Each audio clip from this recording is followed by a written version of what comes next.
E aí, minha gente, tudo certo? Eu sou o Marcelo, colaborador do Santuário Nacional, e estou passando aqui pelos corredores do santuário, pois vou encontrar o Vitor Hugo Barros, editor da Revista de Aparecida, que inclusive esse mês está muito especial, falando sobre a fachada norte, sobre a entrega desse primeiro grande sonho que é a nossa jornada bíblica. Inclusive ele está por aqui.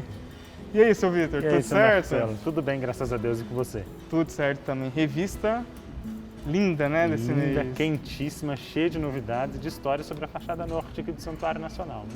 Você está com um tempinho para a gente conversar? Tô com um tempinho. Vamos sentar ali e falar sobre esse conteúdo tão rico que o devoto vai receber em casa? Opa, só se for agora, hein? Vamos lá.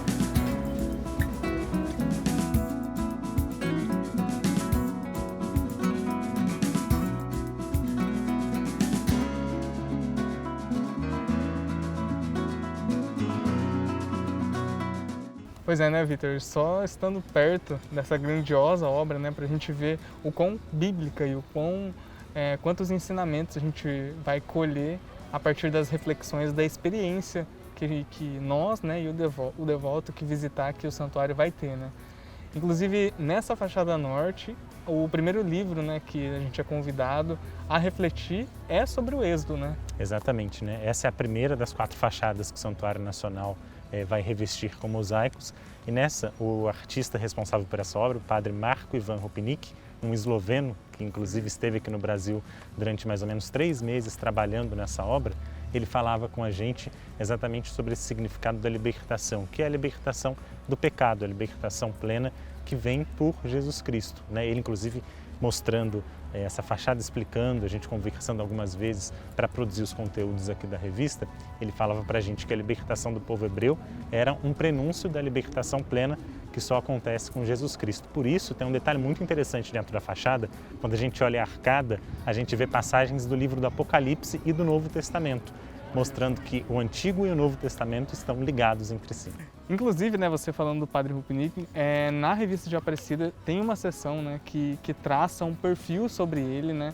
E para você que está em casa acompanhando junto com a gente esse vídeo, a gente vai trazer aqui algumas curiosidades, né, algo que você também pode conferir na sua Revista de Aparecida deste mês, que uma das coisas que o Vitor bem disse, né, é que o Padre Rupnik é esloveno.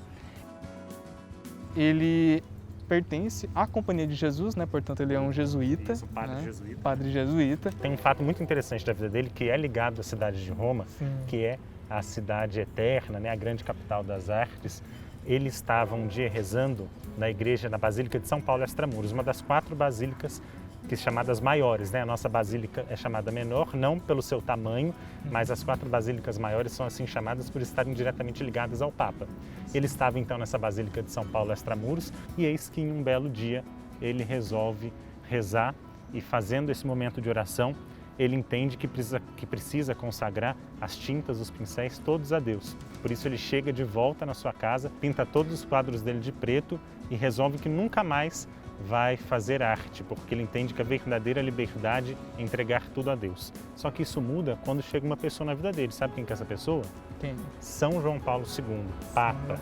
E o Papa chamou ele para fazer uma capela muito importante no Palácio Apostólico do Vaticano, que até o Papa Bento XVI era a residência oficial dos papas, lá no pequeno estado do Vaticano. E ele faz então essa capela Redemptoris Mater no ano de 1999. E até hoje a capela está lá e marca exatamente esse retorno do Padre Rupnik às artes, Sim. especificamente pelo mosaico. É muito interessante ver o quanto realmente essa oração e a ação de Deus na vida dele fez com que realmente ele entendesse, e o empurrãozinho também de João Paulo II, entendesse a importância e o quanto a arte dele, né, falava e transmitia ali momentos de fé, de oração, de reflexão, né? E essa lindeza que você pode ver aqui quando vem ao santuário, né? Inclusive, toda a arte, toda a questão de arte sacra mesmo, né, do Padre Rupnik, ela é fundada em importantes pilares, né, Vitor? Importantes pilares da igreja e importantes épocas também da igreja, como por exemplo o Concílio Vaticano II, que baseia toda essa teologia da obra do Padre Rupnik, presente não só aqui, mas em tantos outros santuários do mundo. Por exemplo, em Fátima, em Portugal, ele tem um belo mural na Basílica da Santíssima Trindade. A fachada do Santuário de Lourdes, na França, também é dele. De Washington, nos Estados Unidos, o Santuário de São João Paulo II foi obra dele também. e tantas outras obras de arte, mais de 200 espalhadas pelo mundo. Inclusive, né, Vitor, falando sobre o Rupnik, né, é importante dizer que ele não fez isso sozinho, né? Essa grandiosa obra não sairia simplesmente com uma pessoa, né? Então, ela foi feita em 26 mãos, né? Até mais, né? Cada um tem duas mãos. Cada um tem duas mãos, 26 artistas. 26 artistas, né, que colocaram aí os seus dons a serviço dessa grandiosa obra, né? Além, é claro, de todas as pessoas que prepararam o espaço, né? Colocaram os andaimes para bem receber a equipe, né? A primeira obra do Padre Rupnik aqui no Brasil, e até então a única, fica localizada na Catedral de Castanhal, no Pará. Então foi a partir daí que o santuário conheceu o Padre Rupnik e hoje, graças a Deus, graças a esse bendito encontro, a gente tem essa belíssima fachada que hoje pode ser vista e, sobretudo, rezada por cada um de nós. Um detalhe muito interessante, as homilias do Padre Rupnik eram baseadas nas figuras que estavam sendo trabalhadas aquele dia. Ou seja, não se fazia o trabalho só por fazer, mas se rezava trabalhando. E vou te contar um segredo só para você e para quem está em casa, que todos os detalhes, o dia a dia deles aqui na obra está contado na revista de Aparecida aqui desse mês, que está bem bonita, recheada de informação.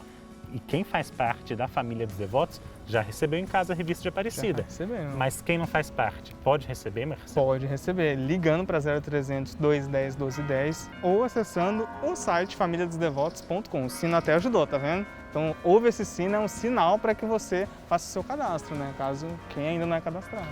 Exatamente, olha, a gente falou aí dos mosaicistas, né? A gente tem uma sessão toda dedicada a eles, mas eles não podiam ter feito nada, a gente também não podia ter feito nada sem o auxílio de quem faz parte da família dos devotos. Por isso mesmo, na revista desse mês, você tem esse espaço aqui, junto com os demais mosaicistas, para colar a sua foto. Afinal de contas, você também faz parte dessa grande equipe que tornou possível a realização desse grande sonho. A primeira parte do nosso grande sonho, que é revestir as 4 fachadas aqui do Santuário Nacional. Como a gente sempre diz, né, a sua doação nos sustenta, né? Exatamente, é a sua generosidade que nos mantém.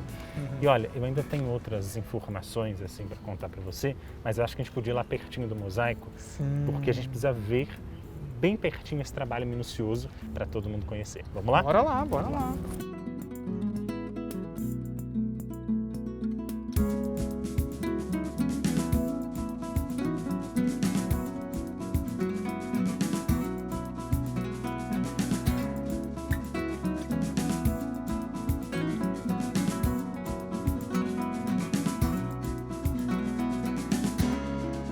E estando aqui mais próximo, né, Vitor, da cena da fachada norte, próximo aqui à cena de Moisés, contemplando aí a sarça ardente, a gente pode perceber que os mosaicos eles têm diferentes tamanhos e cores, né? Exatamente. Eles são montados com diversos tamanhos, diferentes cores e também diferentes proveniências. Olha Sabia? só. São vários países que importaram as pedras para que a gente pudesse fazer esse mosaico. Por exemplo, a gente tem aqui granito, a gente tem mármore, mas a gente tem também o mosaico veneziano, não é? Que é um tipo de pedra fabricada. Né? Assim como o mármore e o granito são pedras naturais, a gente tem essas pedras que são fabricadas. E muitos outros países também, tudo isso, inclusive pedras brasileiras, para deixar a casa da mãe mais bíblica, mais evangelizadora, mostrando aí pelas paredes a história do Santo Evangelho e mais precisamente aqui a história do livro do Êxodo, né? E o mais legal é que elas foram talhadas ali, né? Não sei se é a palavra certa, mas quebradas à mão, né? Aqui, né? Quando estava tudo o canteiro, eles quebraram cada pedra à mão, né? É um trabalho realmente feito com amor e manual mesmo, né? Essas grandes figuras que a gente consegue ver, por exemplo, Moisés aqui, a sarça ardente, eles foram feitos em Roma, essas grandes figuras. Mas todo esse resto foi preenchido aqui no santuário. Então os artistas do Centro-Alete vinham e quebravam as pedras. Aqui, inclusive, o próprio Padre Rupnik quebravam as pedras para poder deixar esse mosaico aí, completá-lo dessa forma tão bonita que ficou tão bem ornada com os tijolinhos da Basílica. Sim. Porque muita gente se perguntava, né? Os tijolinhos vão sumir? Não, os tijolinhos vão continuar e apenas as fachadas que têm esses tons de terra, que lembram bastante tijolinho, que receberam esse revestimento, que enche os olhos, enche o coração e enche também a nossa fé. Afinal de contas, a história do Êxodo é a história do povo de Deus, a nossa história, não é? Olhando para o mosaico, a gente sabe também que parte da nossa história também está inscrita aqui nas paredes do Santuário Nacional, nesses 4.000 metros de mosaicos que foram usados para revestir aqui as paredes da fachada norte aqui da Casa da Mãe. Uma beleza, né? Realmente uma grandiosidade e que te espera, né? Você pode vir aqui visitar. Inclusive, esse vídeo acabou por aqui, mas a gente vai retornar daqui a alguns dias, né, Vitor? Explicando cena a cena dessa grandiosa obra aqui, que é a fachada norte, primeira parte do nosso sonho, né? Exatamente, a primeira das 4 fachadas do Santuário Nacional a serem revestidas e que nós vamos trazer aqui a catequese, cena a cena, de cada uma dessas figuras, dessas passagens que nos ajudam a ler a Palavra de Deus e interpretá-la também para a nossa vida, para o nosso dia a dia. Afinal de contas, ser um santuário bíblico é missão de todos nós. Exatamente, a gente te espera, viu? Até mais! Até mais, tchau, tchau!